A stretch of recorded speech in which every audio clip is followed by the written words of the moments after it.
Morning all students. I Monika नामा। आज हम बीएड सेकेंड ईयर का पेपर है पेडागोजी ऑफ फाइनेंशियल अकाउंटिंग और यूनिट आपकी थर्ड है वित्तीय लेखांकन शिक्षा का व्यावसायिक विकास और सब टॉपिक है सेवारत अध्यापक शिक्षा का शिक्षा कार्यक्रम। सब टॉपिक है सेवारत अध्यापक शिक्षा की संस्थाएं और विभिन्न साधन, जिसमें हमने 2 वीडियो में 8 पॉइंट कंप्लीट किए थे। शिक्षा की राज्य संस्थाएं, विज्ञान की राज्य संस्थाएं, अंग्रेजी की राज्य संस्थाएं, विस्तार सेवा विभाग, अध्यापकों के लिए पत्राचार पाठ्यक्रम और एमएड का संध्याकालीन पाठ्यक्रम, दूरगामी शिक्षा और अध्यापकों के लिए ग्रीष्मकालीन संस्थाएं। आज हम पढ़ेंगे 9 से 11 पॉइंट। तो 9 पॉइंट है गोष्ठियां। 9 पॉइंट है गोष्ठियां। गोष्ठियों को सेमिनार भी कहा जाता है। गोष्ठियों को क्या कहा जाता है? सेमिनार। गोष्ठियों को सेमिनार भी कहा जाता है, ये बात ध्यान रखिएगा, ठीक है। तो जो गोष्ठियां होती है वो गोष्ठियों का कार्यक्रम या सेमिनार का कार्यक्रम 1 सप्ताह से 6 सप्ताह के मध्य चलता है। यानी कि जो गोष्ठियों का जो कार्यक्रम होता है वो 1 सप्ताह से 6 सप्ताह के बीच में चलता है। 1 सप्ताह से 6 सप्ताह तक का होता है। यानी कि गोष्ठियों का जो कार्यक्रम होता है, गोष्ठियों का कार्यक्रम 1 सप्ताह से 6 सप्ताह का होता है। और इस प्रकार की गोष्ठियों में, यानी कि जो 1 सप्ताह से 6 सप्ताह की जो गोष्ठियां होती हैं, तो इस प्रकार की गोष्ठियों में सेवारत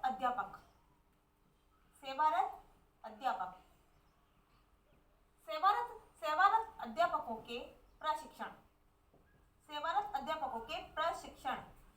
का महत्वपूर्ण सेवारत अध्यापकों का प्रशिक्षण महत्वपूर्ण भूमिका होती है। यानी कि जो 1 सप्ताह से 6 सप्ताह तक का जो कार्यक्रम होता है उसमें सेवारत अध्यापकों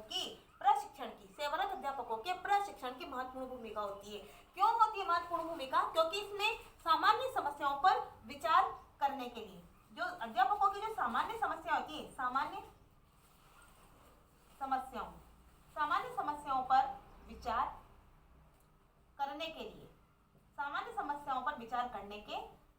यानी कि सामान्य समस्याओं पर विचार करने के लिए अध्यापकों की एक सभा होती है। कहने का मतलब ये कि जो गोष्ठियां होती है वो गोष्ठियों का कार्यक्रम, सेमिनार का कार्यक्रम 1 सप्ताह से 6 सप्ताह का होता है। और इस प्रकार 1 से 6 सप्ताह का जो कार्यक्रम होता है उसमें सेवारत अध्यापकों के प्रशिक्षण की महत्वपूर्ण भूमिका होती है। और सेवारत अध्यापकों की जो महत्वपूर्ण भूमिका होती है उसमें यह होता है कि सभी जो सेवारत अध्यापक होते हैं वह अपने सामान्य समस्याओं पर विचार करने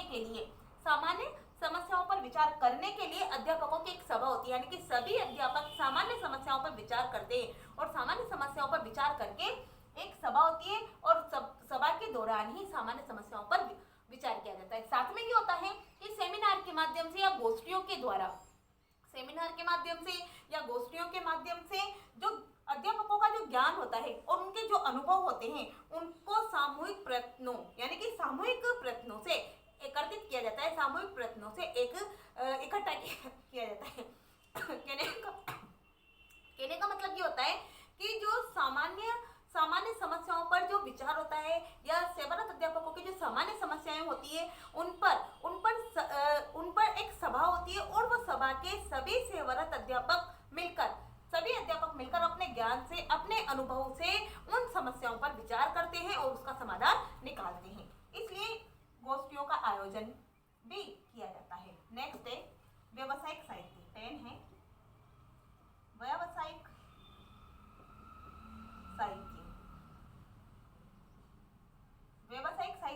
व्यावसायिक साहित्य से तात्पर्य यह है कि व्यावसायिक साहित्य भी सेवारत अध्यापक की शिक्षा का विकास करता है। यानी कि सेवारत अध्यापक शिक्षा का विकास करने के लिए छोटी छोटी पुस्तिकाओं के माध्यम से, छोटी छोटी पत्रिकाओं के माध्यम से सेवारत अध्यापकों की सहायता की जाती है। कहने का मतलब ये कि सेवारत अध्यापक शिक्षा का विकास छोटी छोटी पुस्तिकाओं और पत्रिकाओं की सहायता से किया जाता है। साथ में ये होता है कि व्यावसायिक साहित्य यानी कि जो छोटी छोटी पुस्तिकाएं होती है, छोटी छोटी पत्रिकाएं होती है, इनके प्रकाशन में राष्ट्रीय शिक्षा संस्थान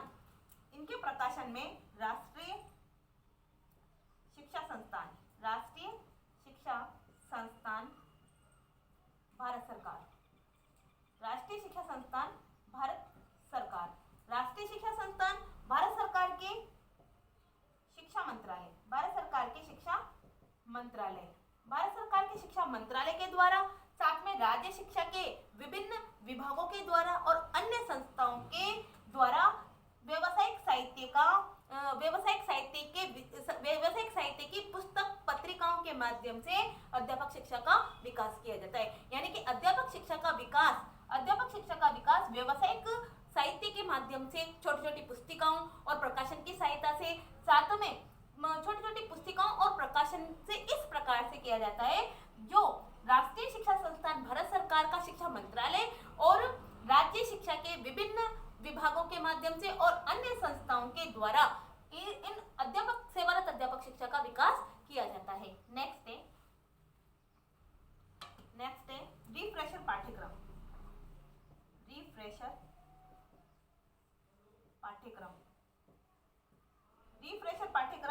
रिफ्रेशर पाठ्यक्रम से तात्पर्य है नए पाठ्यक्रमों की सहायता, नए पाठ्यक्रमों की सहायता से। रिफ्रेशर पाठ्यक्रम यानी कि नए पाठ्यक्रमों की सहायता से अध्यापकों के मध्य नए विचारों का प्रसार किया जाना, नए विचारों का प्रसार करना। यानी कि रिफ्रेशर पाठ्यक्रम यानी कि नए पाठ्यक्रमों की सहायता से सेवारत अध्यापकों की शिक्षा के मध्य नए विचारों का प्रचार प्रसार करना, नए विचारों का प्रचार प्रसार किया जाना। साथ में शिक्षा आयोग ने सुझाव दिया, यानी कि शिक्षा आयोग के माध्यम से शिक्षा आयोग सुझाव देता है। सुझाव दिया शिक्षा आयोग ने। सुझाव किसने दिया? शिक्षा आयोग ने। शिक्षा आयोग यानी शिक्षा आयोग ने सुझाव दिया कि प्रत्येक अध्यापक के 5 वर्ष के बाद, यानी कि जो प्रत्येक अध्यापक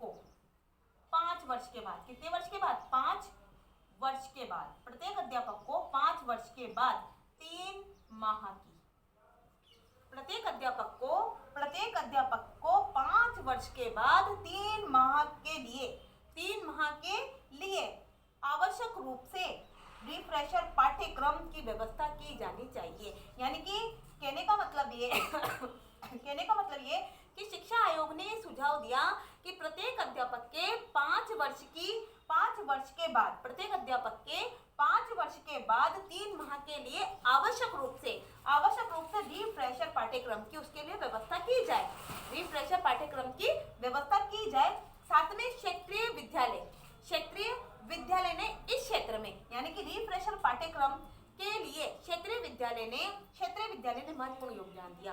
यानी कि रिफ्रेशर पाठ्यक्रम को लेकर क्षेत्रीय विद्यालय है, उस क्षेत्रीय विद्यालय ने अपने क्षेत्र में महत्वपूर्ण योगदान दिया। साथ में ये है कि इस कार्य के लिए सन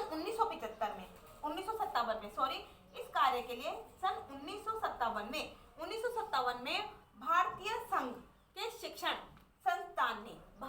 संघ के शिक्षण संस्थान ने एक महत्वपूर्ण कार्यक्रम का आयोजन किया। किसने? 1957 में भारतीय संघ के शिक्षण संस्थान ने, भारतीय संघ के शिक्षण संगठन